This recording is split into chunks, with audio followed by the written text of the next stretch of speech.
Hi, welcome back. We are here with Adam Kullberg from the Pop Culture Classroom. Welcome. Thank you. Great to be here. Yeah, thanks for coming on our show. Of course. So first, I think that you should tell us and our audience, what is the Pop Culture Classroom? Sure.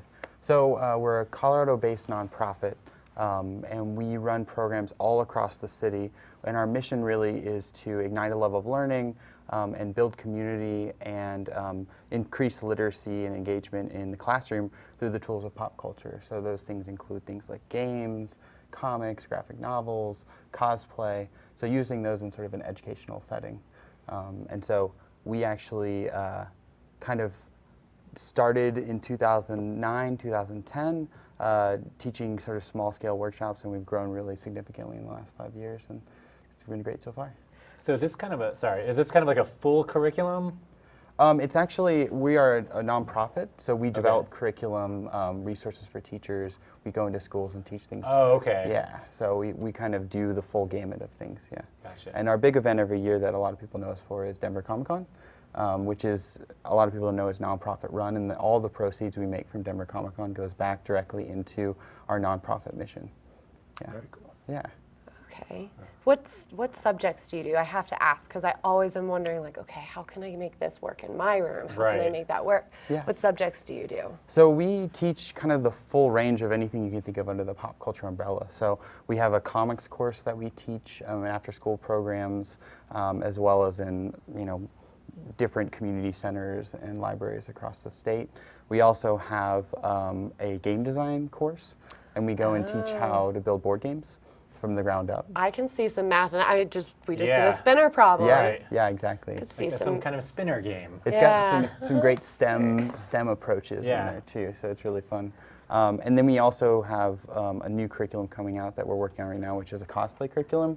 So teaching character development, kind of engagement with role playing and those sort of things through building a costume and dressing up and performing. Oh, Yeah. I can see it really being cool. really easy to connect to theater classes and performing arts. And Yeah, history, social studies too, kind of from that angle. Yeah. Very interesting. Well, what's your role at the Pop Culture Classroom? I am in the education program manager. So what I do is I'm in charge of organizing all of the outreach that we do. So we have a crew of about 11 teachers, and we send them out to sites throughout the city and the state. And we also build curriculum, and I do that with our education director. And I'm also responsible for running things like community events and all of the educational components of Denver Comic-Con too. So a lot of people don't know about that we have about 400 or so hours of panels at Denver Comic-Con, and last year we had 250 plus that were education focused. We also have some educator focused activities and events there that go on throughout the weekend. Yeah. Wow. I mean, do you support teachers at all in doing like gamifying the classroom? I sort of hear some of that stuff.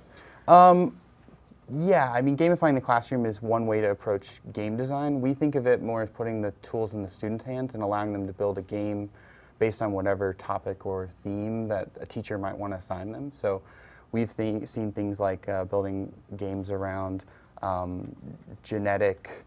using genetic materials to, whether that's right or wrong, for I don't know what the word is, for making babies, designer babies is the term that people get to talk about a lot. We've also seen things like, ones on social studies, English, using math in a lot of those games and things like that.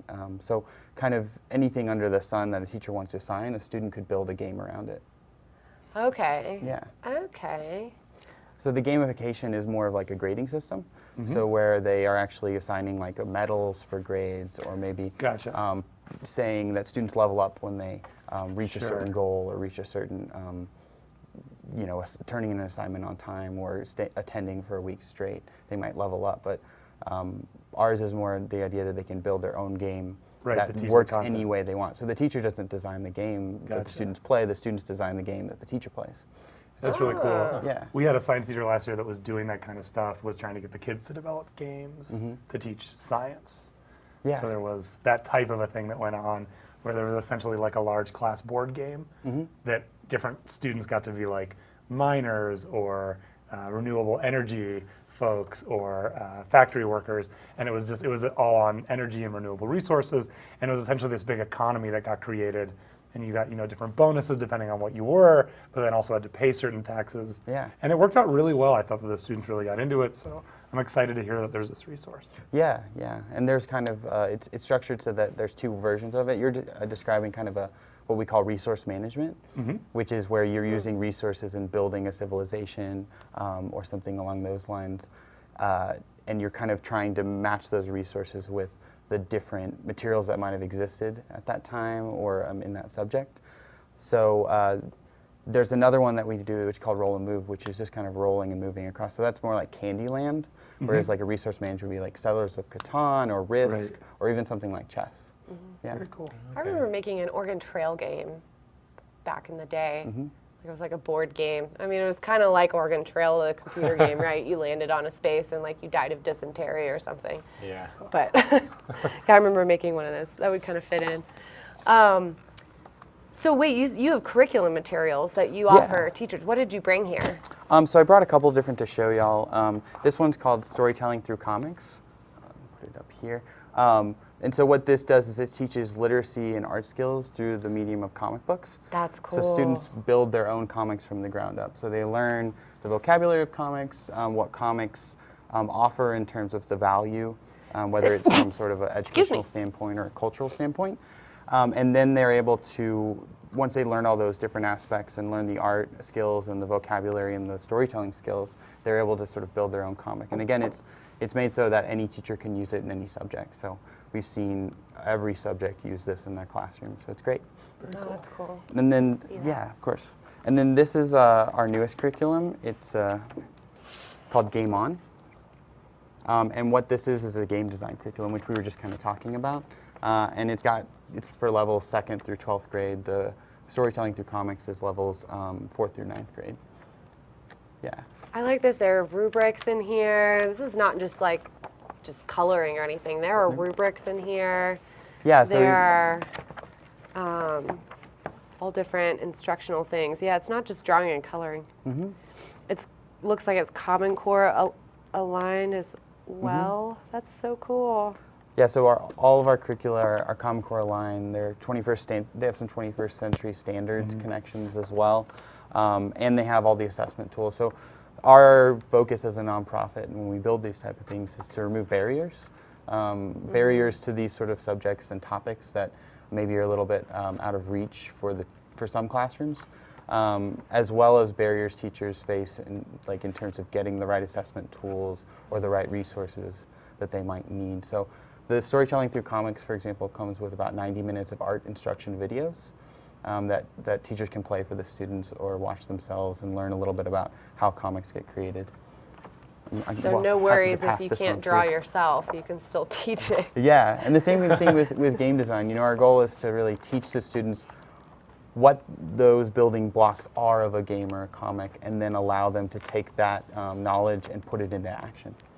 Oh, this is cool. How can a teacher or student get access to these resources? Yeah, so I think our website has been kind of scrolling across the bottom of the screen as we've been talking, but they can visit popcultureclassroom.org, and if you just search Google for Pop Culture Classroom, we're going to pop up. And you can also search for Denver Comic Con, which will lead you back to Pop Culture Classroom as well. And so the curriculum that I was just telling you all about was it's $50 for the whole curricula. So you can get each one for $50, and that's a one-time cost. And then we also have some free resources on there. So if you want to know what comics might be good for different ages to read, different subjects, as well as some ideas for maybe different games that you could play that are age appropriate for all the way from 2nd through 12th grade. Oh, that's what I was about to ask you, actually. So you go the whole kind of education or age range, right? Yeah. Oh, that's interesting. Yeah, because we want to make this available to any student who's looking for it, as well as any teacher who's looking for it. Yeah. Very cool. Yeah.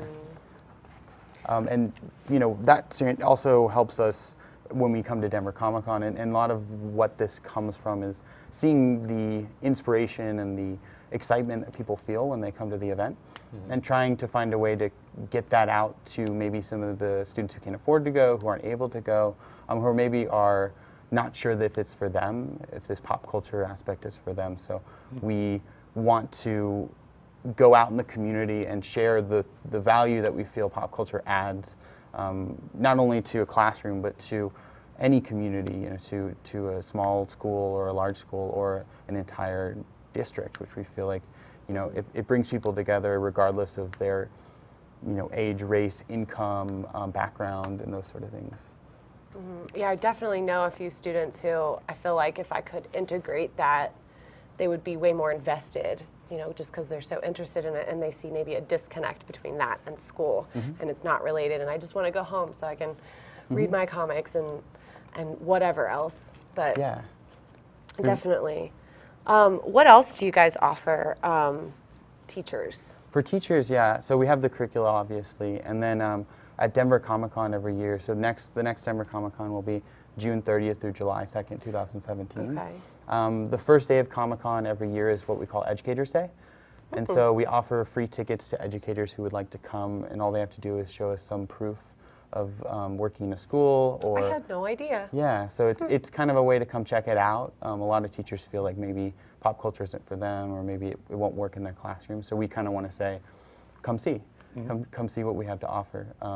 We also have a professional development course through Adams State that offers about a half graduate credit that teachers can get by attending 9 panels over the course of the weekend. I should say 9 hours of panels because they vary in length. So that's really exciting and has been a real success in the last 2 years when we run it. And then we also offer recertification and observation hours. So if a teacher wants to come and take part in some of our education panels or events or activities, they can earn those recertification during the summer when they're kind of looking for those opportunities. Oh. Huh. I did not know that either. Yeah, and so, I mean, we have usually, you know, in 2013, we had about 92 education panels. In 2014, we had 92. 2015, we had about 250. And so we're looking to increase that amount this year, too. So we think that, you know, you come to a panel to get excited about something like Spider-Man or Marvel or Wonder Woman, but then you leave with this idea of how comics can really influence and change a student's life. Yeah. That's really interesting. Thanks. I think we hit resources. How you I'm actually get the curious, like, what it resources. would look like, you know, as a math teacher, what kind of a lesson would look like, and I, you know, with like the spinner and probability of like games and stuff. I was kind of flipping through this, and it was really cool, like there is a serious like whole progression of lessons. It's not just like, hey, why don't you just try this? Make a game. Yeah. Right. Right. And I'm kind of just curious, like, what a lesson might look like for kind of an upper level math class. Do you have an example of that, or? You mean from the game design perspective, or just? Yeah, or just like from, you know, Just in pop general. culture curriculum perspective, not Yeah. necessarily just games. One of the really cool things that we had, what we call the pop culture kids lab, and it's an area in Comic-Con that's focused entirely on all ages activities. So we had people like the director of The Walking Dead come and talk about how to be a director. We've had voice actors come up and talk about being a voice actor. We've had storytelling time with people like William Shatner, Alan Tudyk. So some big names kind of doing readings at our space. But last year we had, or a couple years ago I should say, we had what was called the forensics lab there. And so we had students kind of investigating a mystery and trying to solve a crime. And there was sort of a supervillain, and they had to do things like measuring footprints, looking at how different chemicals reacted, because certain villains had different chemicals that were associated with them, and different, so kind of measuring those and trying to find out who was the villain that had stolen the cakes, which was our sort of narrative for that one. So when you take those superheroes and you look at, you know, the science behind them or the math behind them, like how fast does the Flash move? And then what does that look like if they're running alongside a train? Or, you know, how does Superman absorb energy from the sun? Like, what is how does that work? Like, how does that represent maybe a photosynthesis style thing? That's interesting. I actually read it was like the physics of superheroes. It's a book, and they talk about like that they actually do try to, like, even when they wrote about Superman, they tried to make it scientifically, I mean, as much as you can with, of with course. Superman, but it's kind of interesting.